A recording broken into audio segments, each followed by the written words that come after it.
Can you hear me now? Yeah. Good. Good.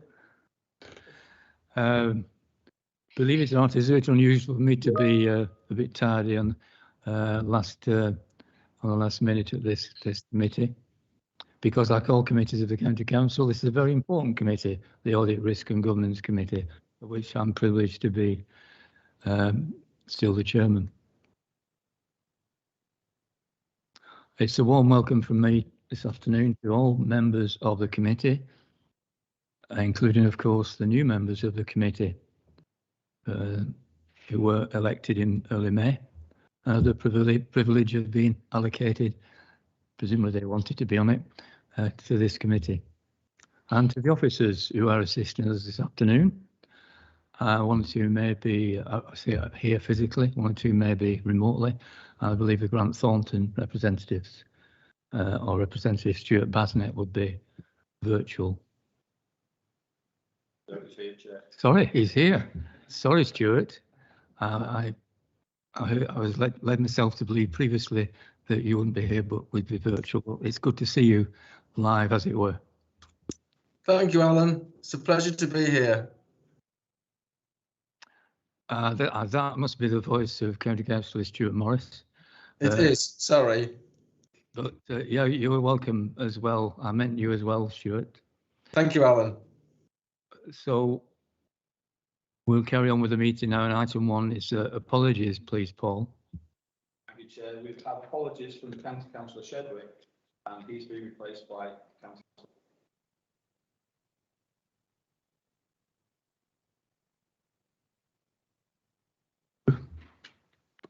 It is an item that comes up at this particular time of the year for this meeting to inform us or remind us of the constitution relating to this committee, that its membership and its terms of reference.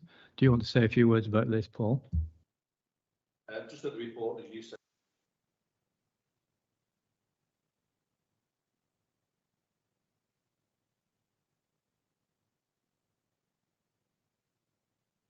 It's incumbent of me, and he's right, that I do highlight just one particular important matter that you'll see in the appendix of giving the terms of reference, and early on the front page, first page, of the statement of purpose, and within that it does say that the committee provides an independent and high-level focus on the risk management, audit, assurance and reporting arrangements that underpin good governance and financial standards of the County Council. And that word independent is important because we are non-political, apolitical, if that's the right word, in how we are expected to carry out our business.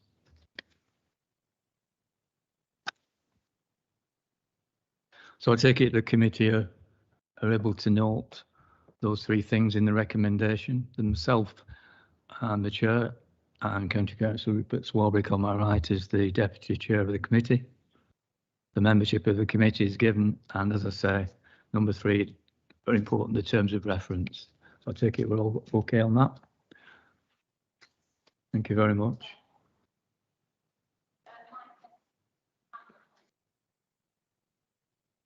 Who's that, sorry?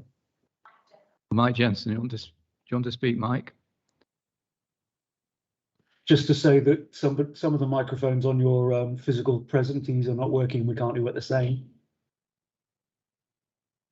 Sorry, I didn't quite catch everything you were saying then. So your colleague sitting to your left, his microphone isn't picking up on the webcast, so we can't hear what he said, I'm afraid. On my left? Yes, I believe it was your left.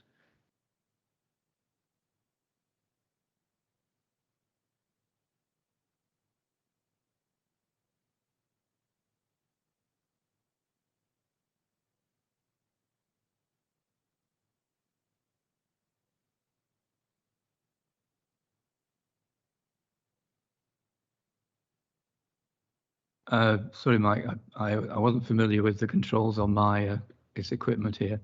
You didn't catch what was being said so far, is that right? By yourself, fine, but by your colleague, not. We couldn't hear Paul. It was Paul Bond, I think.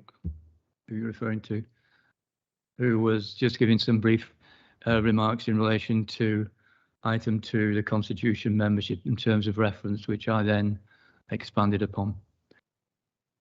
Item 3 is for any disclosure of pecuniary, that means financial, and non-pecuniary interests. I take it there aren't any, although I should point out, in the case of myself, although county councillors who are members of another body, of a board of another organisation, as a representative of the county council, are not obliged or expected normally to declare that if you're representing the county council or another body. But it has been pointed out to me by the monitoring officer, Director of Corporate Services, who's with us this afternoon, Laura Sales, that it would be best if I made it known that I am, in relation to item 13 on the agenda, I represent the County Council on the board of Local Pensions Partnership Limited. I'm the shareholder, non-executive director, and also from last summer, I'm a nominated director from LCC on the subsidiary called Local Pensions Partnership Administration Limited, that, as the name gives, calculates and pays out the pension fund benefits to those entitled to receive them. And item 13, when we'll come to it, you'll see is particularly concerned with a report or reports in relation to the benefits and benefits calculations and processing. And when we come to before that, the officer will explain why that's in part 2. Okay, so yes.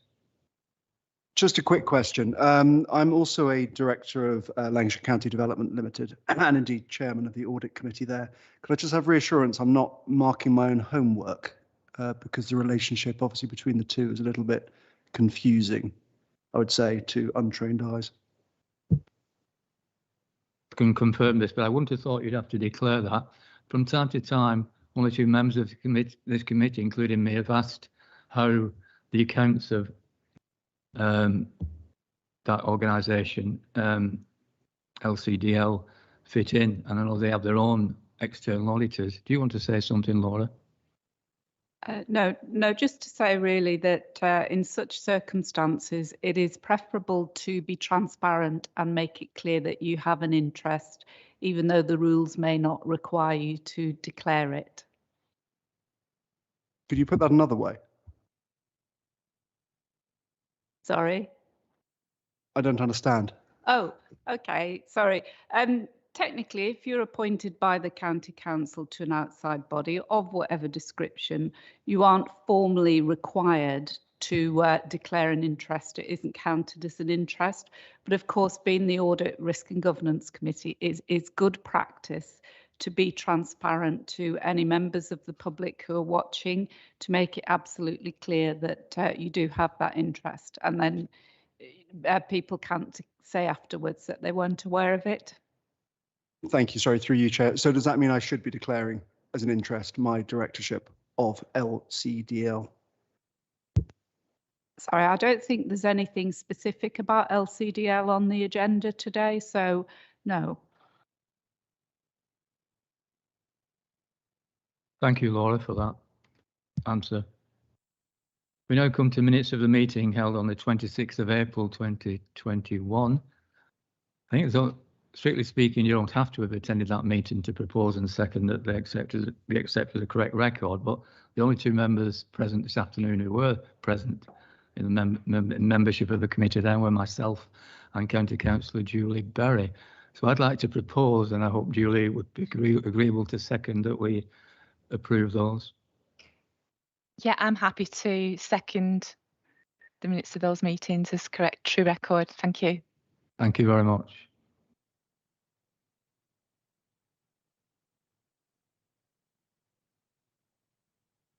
Yes, I think it's probably better if one of the members in the room seconds the proposal, even though they may not have been present at the meeting. Or better somebody who's here physically rather than remotely. Yes. Yeah, I appreciate that, because we're not allowed to vote, are we, remotely? So it's, yeah, let's just call. Okay, would anyone like to second that? Chairman, I'll second that. Thank you very much, Rupert. Are we all in favour of that? Fine. Any matters arising that are not separately on the agenda? Okay, we now come to item 5, approval of the council's statement of accounts for the year ended 31st of March 2021. Kajida Saeed is with us virtually, Head of Corporate Finance, and no doubt she'll just give us some useful remarks about it. There was a presentation that Kajida might be mentioning as well that I certainly attended, and I hope most people here did as well. There were other council members not on the committee who usefully attended that as well. It was done by a independent person, outside person, who went through quite well the parts of the statement of accounts of local authority, using the county council's figures, current figures, as an example, and advising members who attended that session what to look for. Over to you, Kajida, please. Good afternoon, everybody. This report is presenting the accounts for Lancashire County Council and the Pension Fund for the financial year 2021. As the chair has just described, that there was a training session on the 23rd of June that went through the salient elements of the accounts that be helpful to members to take a view, given that it's a lengthy document, and if you're only coming to the document once a year, it's quite difficult to orientate yourself. So hopefully that was a helpful session, and that you've had opportunity since then to take a more detailed look. And the summary or the narrative report at the beginning of the accounts give a good sense of the elements that are included, and a good summary of the overall position that you may find particularly useful. Other than that, I think the main thing to set out is that the statutory deadline is actually the end of September. However, given that the accounts have been produced, we felt it important to just ensure that they get approved in a timely way, so we move on to the next financial year as soon as is practicable. The audit is yet to be completed, so the external auditors have commenced their audit, and they will be reporting to you later on in the agenda. So that was all I was looking to cover at this point, unless there was any further questions from the committee. Thank you very much, Kajida. Any comments from members of the committee? I mean, this is a very full, lengthy document, as it needs to be under the various regulations that local authorities, not least LCC, have to abide by. And going back to that training session, it's worth recalling that independent person, who was quite eminent in his standing from what jobs he had and the current position he had in looking at accounting and auditing standards, he was quite complimentary, and deservedly so, about the content and presentation of the this county council's accounts. And I think that's means we ought to express our thanks even more to Kajida and her team, who interpret the various complicated regulations and accounting standards, in fact international accounting standards, to produce this document. It's quite a big task, and it's one that's done quite professionally here at LCC within the timescales that are given. So all credit to them. So has anybody got any questions at all in anything that came up at that presentation that wasn't fully that you thought of afterwards, or anything you've thought of having looked through this document before this afternoon, as I'm sure you will have? Okay, fine. Well, we're all satisfied, so that's top marks again, Kajida. Thank you very much. So I take it then we're all minded to approve the statement of accounts for 2021. Fine. Chairman, I'm happy to second that if you need a seconder. Okay, you can do that.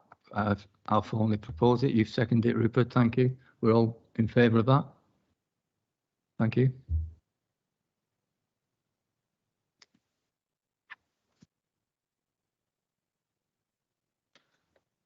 We now come to agenda item 6. As you'll know from the terms of reference, scrutiny or oversight of our treasury management activities, and in fact approving recommendations on investment strategy and borrowing to the full council, falls within the remit of this committee. So it's important that it's appropriate rather as well that we have this on the agenda. And I take it that Mike, who there is on screen, waiting to speak for this. So over to you, Mike Jensen, who's our Director of Investment. Thank you, Chair. As members will be aware, we report on a regular basis the activities of Treasury Management to the Audit and Governance Committee. This particular report is the report and review on the 2021 overall activity. Obviously, 2021 was a fairly interesting year from all sorts of perspectives, not least from an interest rate and Bank of England activity and economic activity point of view. So I will take the report as read and maybe highlight a few factors which I think are particularly important for last year, but also for the effects that it may have on this year. On page 287, hopefully you've got the same page numbering that I have. That's the first page of the Appendix A. The economic situation laid out there, I think, is reasonably well defined. A couple of points I wanted to particularly highlight, maybe important for this year rather than last year, but they do run together. The sharp recovery that was expected post lockdown ending in its various stages after the last few months did occur, but it was, or it seems to be, very short-lived. There was an expectation that a lot of the savings that had been built up during the various lockdowns would be released into the market and account for a very large and potentially long-lived economic recovery, but unfortunately this did not happen. There was a pickup as represented in those GDP figures you can see in the sector marked economic environment 2021. But the savings rate has continued to remain remarkably high. So Q2 this year followed on Q4 last year as the highest savings rate on record, well over 19% of income, which is a astoundingly large number. It seems that rather than go out and splurge in the sales market or in the product market, the population have tended to be rather more conservative and probably rightly view that we are not out of the woods yet, and retaining savings is probably important. Secondly, I guess the sort of more base characteristic is that the fundamental weakness of the UK economy will probably come through and will probably be, as it was in 2020-21, be the main factor driving the Bank of England's forecast and therefore the MPC's activity on interest rates. There was, during the last quarter of 2021, a view that the next move by the central bank would be to increase rates and to do so fairly quickly, and that it would possibly cancel its asset purchase program, QE, otherwise known as. This has not happened so far, and the market continues to push the timetable for that back a quarter. But we've seen messages from members of that committee just today, in fact, the retiring Mr. Vliegen, who is likely to reappear in the Bank of England as Chief Economic Advisor, indicating very strongly that it is highly unlikely that there will be any move in interest rates anytime soon. So that's probably fairly fundamental to the way we have and will continue to run our business. On the next page in the report, I think the important factor to draw out is that during 2021, we have reduced our total borrowing, as we indicated on the last year's report that we would strive to do.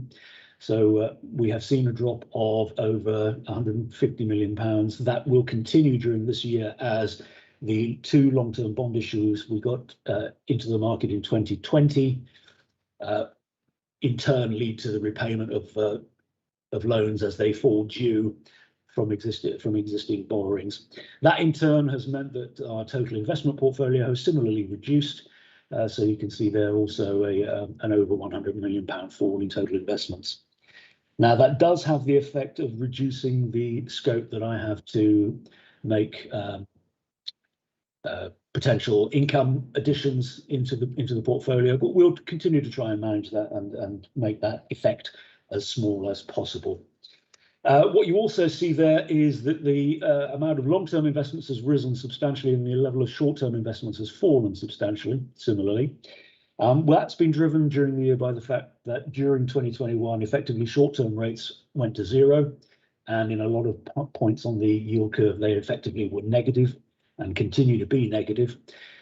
So we have made a strategic decision to buy what is described as long-term investments in the code, i.e. over 1 year, but we've bought very liquid sovereign and supranational short-term floating rate notes and bank covered floating rate notes. Those are bonds which are secured by the residential mortgage portfolio of the banks concerned at a very large or very low LTV ratio, loan to value ratio. So very, very liquid. All of those bonds are rated AAA.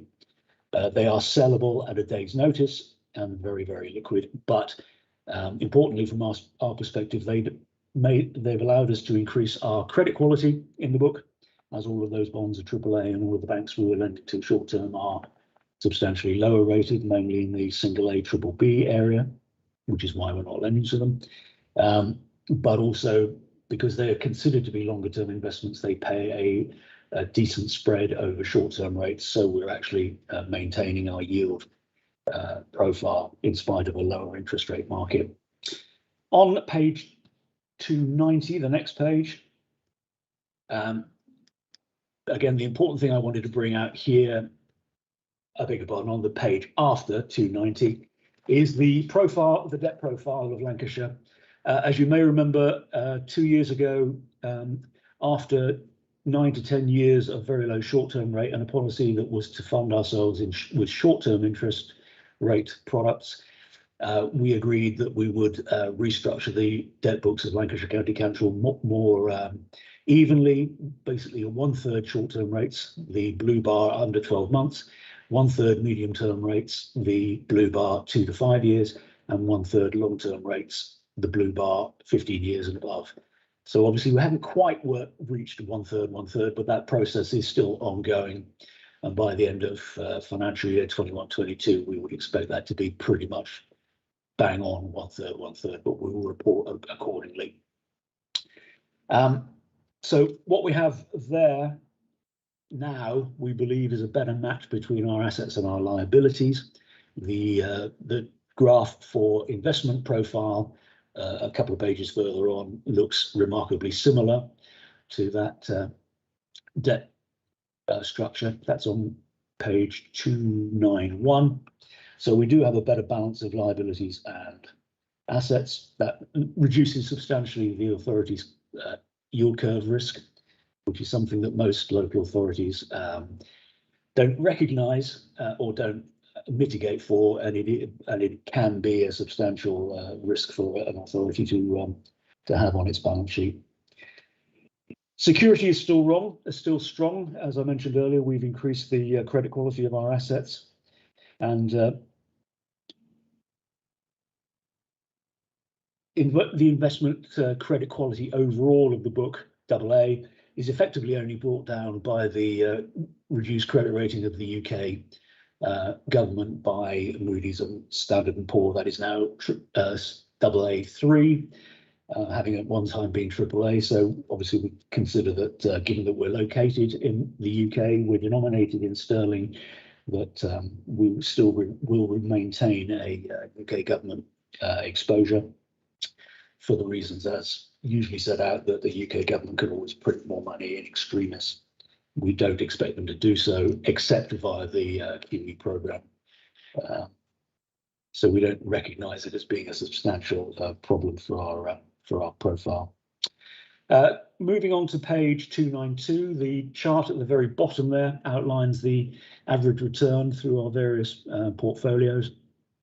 And whilst they all look incredibly low in basically a zero yield curve environment, we think we're holding things up pretty well. Our short-term deposits are returning us 40 basis points. Our local authority deposits are returning us 2.95%, although that's a very small book. Our local authority longer bond portfolio is returning us 3.72%, a slightly bigger book. We'd like to increase that. And finally, our UK government bond and other portfolios, mainly things like the top UK universities and corporations like Wellcome Trust, all AAA, yield us 6.92%. Now, that seems like a very high number, but that includes capital gains made during the year. So the total return on our £823 million worth of investments was 4.9% through the year. Moving on to page 293, this is probably the chart or the table that is of most interest to the County Council, and that's the impact of Treasury Management Strategy on the Council's revenue budget. And as you'll see there in the variance column at the very end, the total budget impact from Treasury Management activity was to increase the revenue of the authority by just under £30 million. And after a Treasury Management reserve transfer, still £24.5 million. A reasonable year. I would have liked it have been slightly more, but the volatility towards the end of the calendar year 2020 meant that we played took a very cautious approach, and in fact we stood back from the market just because we weren't entirely confident that taking additional risk would make us a suitable amount of return. In the end, it probably would have done, but I think at the time we entered the period, the balance of risk didn't feel right. And as always, we try and run on a very low risk profile for the authority. Don't take unnecessary risk unless we really have a strong view that there are material income benefits to be obtained. Moving on to page 224, all the indicators there, except for the very last block, sit very well within the proposed limits. The capital financing requirement does beat the 2021 estimate, primarily again because of the large bond issues that we managed to place during 2020. That effectively represents borrowing in advance of need, but only because we will then, and we have then run a program of repaying other loans as they fall due. So gradually during 2021-22, we'll get back to the proposed limits in a fairly orderly fashion. And at that point, Chair, I'm happy to take any questions. Thank you very much indeed, Mike, for this comprehensive report and your pertinent remarks to us in highlighting some key features. It's good to see, amongst other things, that on page 293 that you've alluded to, that table shows that in net terms we ended up with a better year-end position than had been budgeted for, which is always good to see. Unlike the statement of accounts training situation prior to today, there was the training session on the 6th of July that I and many or numerous other councillors attended, not necessarily just from this committee, and we were privileged to have a presentation from David Green of Arling Close Limited, who are the County Council's Treasury Management External Advisors, and Mike Jensen was present then and contributed to that training session as well. Anybody got any observations, questions, queries for Mike?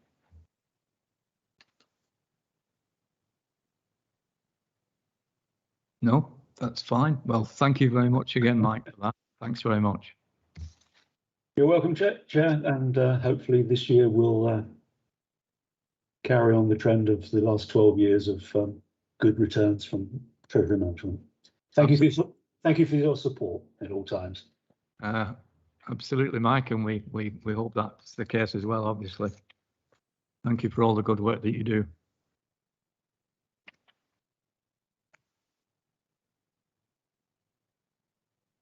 It's now over to Stuart Bazinet of the County Council's External Auditors, Grant Thornton. The next item is External Audit Progress Report in relation to 2021 and also a sector update. Over to you, please, Stuart. Thank you, Chair. So yeah, this is our audit progress report and sector update paper. So it contains an update of where we are at the external audit for the year, as well as a number of relevant articles on any current and emerging national issues. So there's 3 key elements of the report I'll just draw out. The first one is an update to our audit timelines. Then there'll be a brief summary of the interim audit work.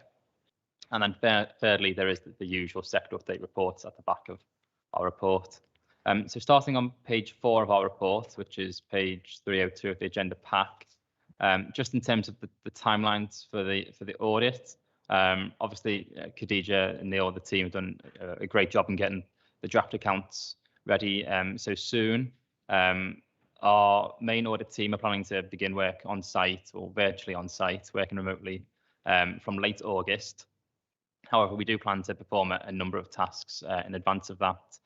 Myself and Paul, the engagement lead, have already reviewed the accounts, and we have a dedicated team who do all the casts and balances to check that the accounts add up and are consistent. So all those reviews are on the way and will be shared with management hopefully this week. We've also performed a number of our early setup tasks, such as agreeing the accounts to the trial balance and checking on the completeness of the general ledger we've been provided with. And these tasks are required in order for us to select samples to then send to the council in order to test a number of items. So we're hoping to pick a number of those samples in advance of us beginning work so that we can hit the ground running. In terms of the value for money work that we perform, so there's a new approach this year under the NAO Code of Practice. However, there has been a change to the timelines for completing that work. So the NAO have separated out the reporting of the value for money work from the main audit, which is different to previous years. So there's now a new deadline for completing the value for money work, which is within 3 months after the date of signing our audit opinion. So previously the audit opinion and the value for money conclusion had to be issued on the same date. There's now 3 months after the audit opinion, the value for money work can be issued. And this is essentially in response to the impact of COVID and the impact that's had on audits, primarily from 1920 getting finalised, and the knock-on effect that's had for 2021, and combining with the new approach for this year, which requires a significantly greater input of resource from auditors. So the NAO have sort of reflected that and amended those timelines. So in terms of our reporting, we expect that we will bring our audit findings report to the next committee in October, and then the likelihood is that the auditor's annual report, which is how we report our value for money work, that will come to the January committee. In terms of our interim audit work, so this is outlined on agenda pages 304 through to 305. So the interim audit work was conducted in March and sort of gaining an understanding of the processes and controls in place at the council in relation to the financial statements. There's been no issues identified from any of the work performed to date. However, our IT specialist team, they are still finalising their IT audit work on the council's general ledger. So we'll be able to provide an update on that work within the audit findings report. And then finally, there is the usual sector update that we bring, which is a number of articles and reports. And this month they're covering a range of topics such as the new auditing or the revised auditing standard on accounting estimates, which is coming for this year, which means auditors have to have extra scrutiny over key accounting estimates in the council's accounts. There's also a report on accounting for local government grants, especially COVID grants, which has been quite a tricky area this year and one where there's a number of different accounting requirements for different grants. And then finally, a couple of reports from the NAO. So that's probably everything I was going to say, Chair, but happy to take any questions. Thank you very much, Stuart, for taking us through this report, which we already will have had to read, of course. We'll have already received it and we'll have read it. Any comments at all for Stuart from Grant Thornton?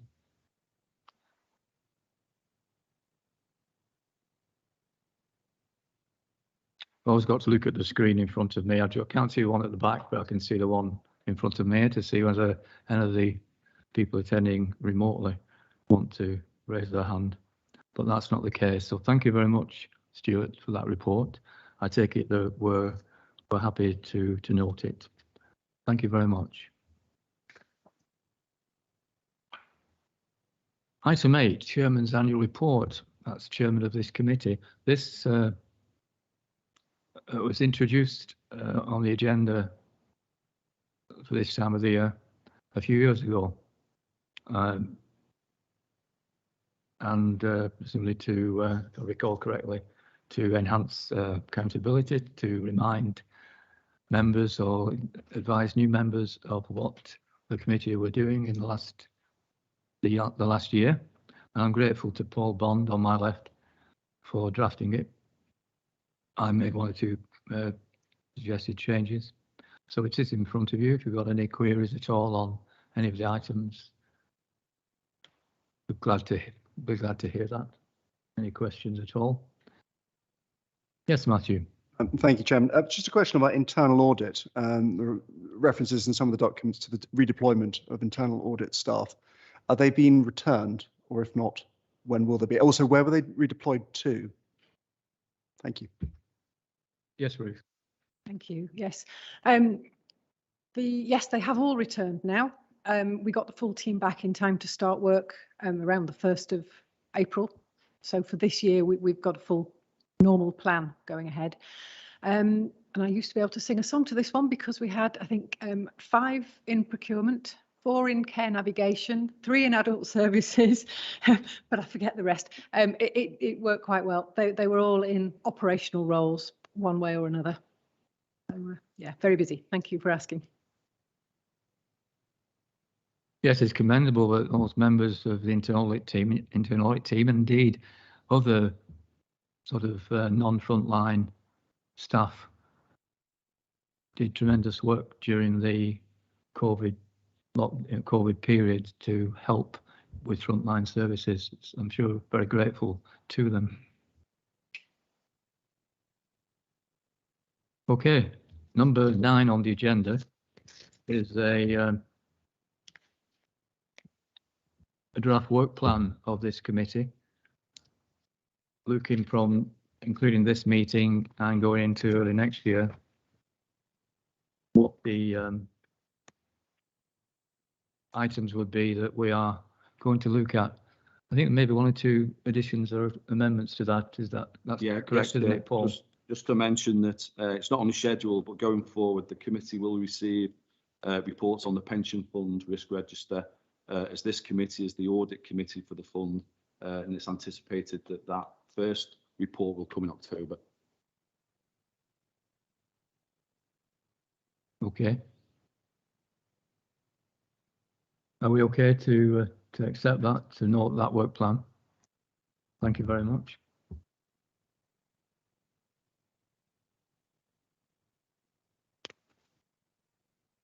There are no matters of urgent business. Item 11 gives the date of our next meeting, which will be held here in County Hall on Monday, the 18th of October at 2 p.m, which will be our second physical meeting for a while. The last one before this was 26th of April, as you saw from the minutes, which was done by MS Teams. And it's been unusual this afternoon in some ways, in that it's been the first physical meeting, but it's being a hybrid meeting with some people joining in virtually as well.